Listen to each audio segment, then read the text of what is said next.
President William Ruto's allies led by Kimani Ichung'wah and Junet Mohammed are up to something, and that is impeaching CS JB Muturi.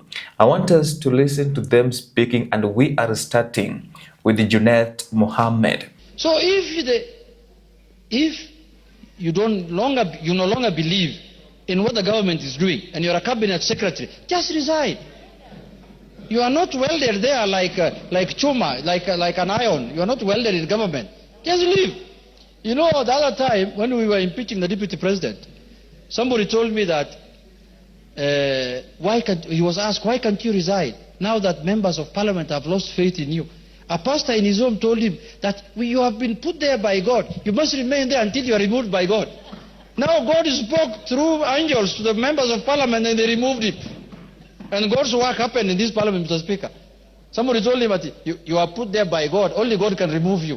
Pana. God can remove you in many ways. Impeachment comes from God. Because by the time 300 members of parliament agree on something, it's the hand of God. It's the work of God. It's the voice of God. So, Mr. Speaker, if don't wait for God to come to your house to talk to you. If you think you cannot serve the government anymore, go do farming. Go do other things, Mr. Speaker. Or become something else. Become a professional. If you're a lawyer, go and open a law firm and serve the country that sphere, Mr. Speaker. Because you cannot be a cabinet secretary who is issuing contrary views to what your government is saying. It's immoral, actually.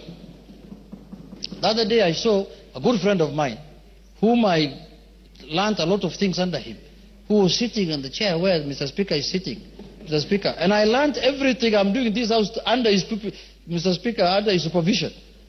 And that's not what he taught me when he was a speaker. He told me, Junet, if you are tired of something, leave. But now the same person is now accusing the same people he's serving of many things, and he wants to remain there and stay there, Mr. Speaker. It only happens in Africa.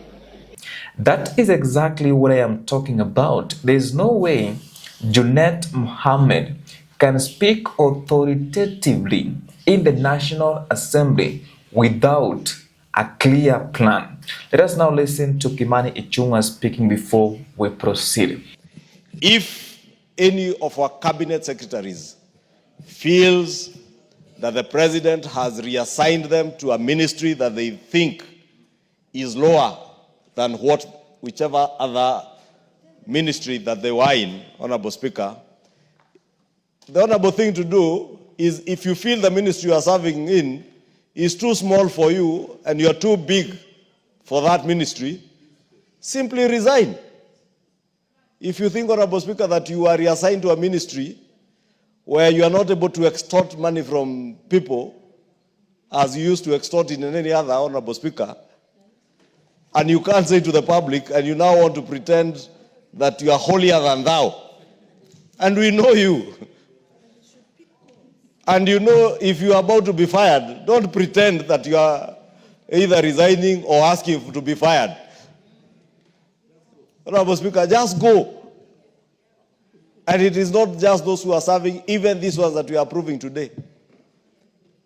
This House will oversight all these cabinet secretaries without regard as to where they came from, what political affiliation they are coming from, because, Honorable Speaker, in the spirit of the broad-based government, we have cabinet secretaries who are serving this country. Now, those two gentlemen are speaking the same language. They're using words like just go, just resign. If you are tired, just resign, just go. Do you want to tell me they don't have a plan? They have a plan. And in this video, I want to reveal that plan. But before you do that, in case this is your first time, kindly take a second, subscribe, and turn on the notifications bell. We are on a mission to 6,000 subscribers before the end of this month, and we can't hit 6K without you subscribing. And if you are a returning subscriber, thank you so much for supporting this YouTube channel. Thank you. The first reason, these two leaders are speaking the same language with the same tone. They're using the same words. Just resign, just go, and the Speaker of the National Assembly is doing nothing about it. Remember, CS.JB Muturi was not in the National Assembly to defend himself, and that means there is a clear plan to impeach CS.JB Muturi after condemning abductions. And that is something that even the head of state said in Homa Bay last year, that he will end abductions after Raila Amolo Odinga called out his government to stop abductions. So you cannot tell me that CS.JB Muturi, who is serving in the same government, is going to be spared. Remember what happened to Rigathi Gachagua? Rigathi Gachagua was impeached. It started as a rumor. Then all of a sudden, an impeachment motion was brought in the National Assembly by Mwengi Mutuse, and he was impeached.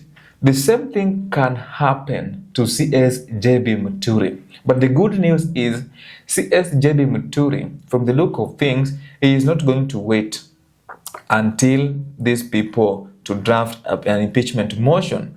Maybe he is going to resign as soon as possible, because if he is impeached, then that means he will not be fit to hold any public office in 2027, and I strongly believe he has got political ambitions, and that is to unseat President William Ruto in 2027. I saw him together with Rigathi Gachagua's political defenders, like the Member of Parliament for Manyata constituency, Honorable Gitonga Mukunji, when he was holding a presser to condemn abductions in the Republic of Kenya. Now let me tell you something about all of this issue. CS.JB Muturi, because both politicians are just saying, don't pretend like you want to be fired.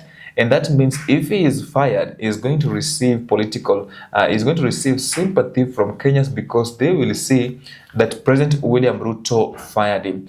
I don't know what you think. You can let me know what you think in the comments section, and I will be replying to your feedback. Now, I promised at the end of my videos to carry out civic education. This is what you need to do. You need to register as a voter as soon as possible. And the beauty of being a registered voter is that you can participate in two types of elections, that is general elections and by-elections. Two, you need to demonetize politics as soon as possible. That is the only way we can elect leaders of high integrity. And lastly, you need to vote for someone with a vision. Have you ever wondered why they're coming up with irrelevant policies? It is because we are voting leaders no vision. That is just my opinion. I will see you in the next video.